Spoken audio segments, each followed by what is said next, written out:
say this. I have the biggest regret in my media career, and Molly, I'm retiring.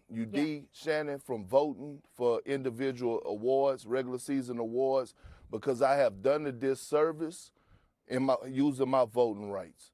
Me voting this season for Rudy Gobert, okay, is an embarrassment for me for Defensive Player of the Year. No. Huh? You keep it like this. You Shit, with the way Nas Reed playing, you trade Cat You trade Cat. and get another big piece. Hell yeah. You trade Cat before you trade Rudy? Yes, the way Nas Reed playing. Nah. Yes, bro. I'm trading Rudy before I'm trading Cat. No, I'm trading Cat. Trading Cat. You guys know what I'm going to talk about in this video, and it's about Rudy Gobert. And cold-heartedly and completely, I completely just disagree with most takes about Rudy Gobert by a casual NBA fan that just doesn't watch the game of basketball and just makes outlandish, stupid opinion on his value on the court. Honestly, there's certain things that if I scroll on Twitter and I see about Rudy Gobert, it's like, oh wow, oh no defense, oh he's a liability everywhere on the court. Oh, he's just this bad. Oh, he's that bad. Oh, I'll trade him before Cat. I'm like, okay, here we go. It's like this Timberwolves team was like somebody before they got Rudy Gobert. Like this Timberwolves team was one of the best teams in the association. Like those draft picks, like they were somebody before Rudy Gobert. Rudy Gobert has helped change this franchise. I won't say he's done everything. I give most of the credit to Anthony Edwards. He did his part this entire playoff run, and he showed that, bro. In 1 or 2 more years, it's about to be him and Wemby fighting for this Western Conference. Him, Wemby, and Luka fighting for this Western Conference. Shout out to Luka Doncic. He was amazing this year. I give him his credit. But hey, you have to deal with a 23-year-old ant who's about to go into the Olympics getting taught by Kevin Durant, LeBron, and Steph Curry. And that boy's going to be nice next year. I'm going to watch a couple more Timberwolves games. But back on chat with Rudy Gobert. Before this franchise got Rudy Gobert, they weren't doing anything of except for that 1 year with Jimmy Butler and with D'Lo in 2021 with Pat Bev. And honestly, they were a good team. I'll say that. I watched a couple of those Minnesota Timberwolves teams with Pat Bev and D'Lo with Anthony Edwards. They were a good team. Before they got Rudy Gobert, here's where the stats were. In the 2021-2022 season, the Timberwolves were the 7th best team in the Western Conference. Shout out to them. They were the 8th offensive team, the best offensive team, and the 13th best defensive team in the entire league. They were 5 games over 500. Shout out to them. But also, they gave up the 7th most paint points in the entire league. In the entire Associated Basketball, they gave up the 7th most with 9,200 points in the paint were given up that year by the Minnesota Timberwolves. And they lost to the Ja Grizzlies, which I will say right now, that Ja Grizzlies team is probably the best one in the Grizzly Ja era. I will admit that. But that team was not a title contender team and wasn't expected to do much of anything in that year's playoffs except for get to the second round and have a great battle with the Golden State Warriors. And now, coming into this year, when they got Rudy Gobert, this year they gave up the least amount of paint points in the entire NBA. They only gave up 8,735 paint points this entire year. That's a 500-point difference from the 2 years prior when they didn't have Rudy Gobert. They were the best defensive rating roster in the entire league. The first time in franchise history they were able to do that, mind you. And they finished 3rd in the Western Conference, which was the one of the best standings they got in the Western Conference in the entire franchise history, mind you. And they also made it to the conference finals, which was the second time in franchise history, mind you. This team with Rudy Gobert was amazing. This team had championship expectations, and they knocked off the defending champ Denver Nuggets in 7 games, bro. In 7 games. Now let's talk about this year's playoffs, where Rudy Gobert seen all-time hate as a defensive player that I've ever seen. I will admit, in that 3rd round, he did get exposed in the Dallas Mavericks offense. it was tough out there as a Rudy Gobert fan. Like I said, I'm not too much Rudy Gobert fan, but I didn't want to see him get cooked. Honestly, I had the Timberwolves winning that series respectfully, but the fact that Anthony Edwards wasn't ready for the third round of the playoffs. Like, he wasn't ready for the conference finals physically and mentally at 22 years old. He had a lot of poor performances, but did pick up in game 5 and 6. I'll shout out to that guy. And Karl-Anthony Towns was also really bad in the conference finals, shooting like 11 of 40 in the conference finals. He had a couple good moments, but all in all, those two guys had a good playoffs. But Rudy Gobert did receive all-time hate, and it just didn't make sense.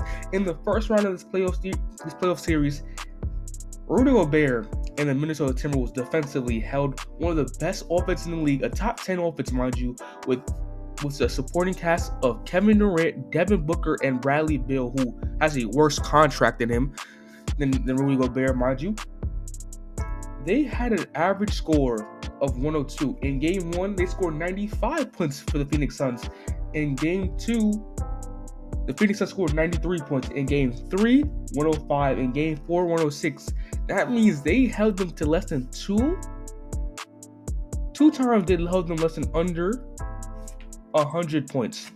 That team, you know how good, there was literally quotes out saying, hey, I don't know how you're going to guard me, Booker, and Bradley Beal. I feel bad for defensive teams or people in the NBA.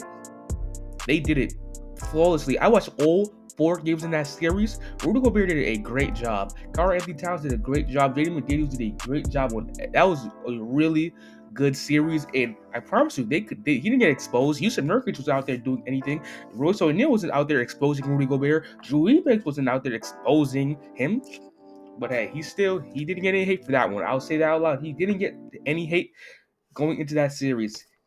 And now let's talk about the Denver Nuggets series, where game 4, everybody was on Rudy Gobert's nuts, even on Twitter and on ESPN and on First Take, where everybody just had a stupid opinion and never gave Nikola Jokic's credit for being the greatest player in basketball right now, the number 1 player in this country, number 1 player in this world.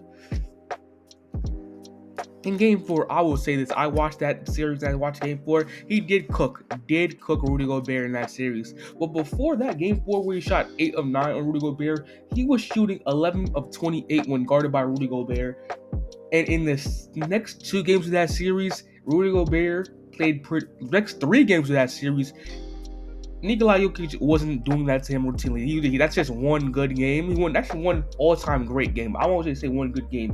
He had a good game in game 5. He had a pretty decent game in game 6. And game 7, Nikola Jokic wasn't out there doing anything much. No, Jamal Murray was out there cooking, though.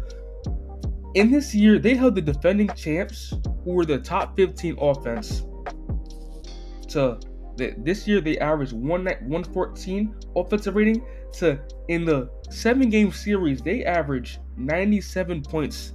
They averaged 97 points, ladies and gentlemen. Honestly, and they held them to under 100 points 4 times in the series and held them to 70 points in game 6 of the series. Game 1, 99 points for the Denver Nuggets. Game 2, 80 points for the Denver Nuggets. Game 3, 117. Game 4, 115. Game 6, Game 5, 112. Game 6, 70. And Game 8 held them to 90 points. Game 7 to 70 points. Ladies and gentlemen, Rudy Gobert did his job that series. Karl-Anthony Towns did his job that series. He was one of the key factors of his shot making. But the fact that Rudy Gobert had all-time hate and people saying his DPOY was fragile because somebody couldn't stop Nikola Jokic, and even though another DPOY candidate that people say is way better than Rudy Gobert at every aspect of defensive basketball also got cooked by him. But you know what the difference was? He gave Nikola Jokic we're having battles with Anthony Davis. He had like 32 points, but if you go back and watch that series, Anthony Davis was taking nothing but open shots that Nikola Jokic was giving him and layups. It wasn't like Nikola Jokic was giving him work. And most of those games in the second half, bro, Nikola Jokic was killing Anthony Davis. In the end of the games where they needed a tough bucket, he went down the stretch and attacked Anthony Davis, and it got points at will. Like he just couldn't. He's good. Sorry, I'm just jumping over my words. He just did anything to Anthony Davis in that 5-game series when Nikola Jokic actually played very well compared to Anthony Davis did. But hey, just because he isn't African American, he got the flack for that. I don't know. There's a lot of excuses. It's a defense. I don't understand. He's a 4-time defensive player of the year, but getting cooked, bro. Every top 10 defender in NBA history has gotten cooked. I promise you. Kobe Bryant has cooked elite defenders. Michael Jordan has cooked elite defenders. Jokic has cooked elite defenders. Luka right now is about to cook any elite defender in NBA history. He went through Lou Dort. He went through Paul George, Terrence Mann. I know people say, Terrence Mann, elite defender. Terrence Mann is a good defender. I don't care what anybody says. And Jaden McDaniels. That does not take anything off of Jaden McDaniels and those guys. It's just, we all know this.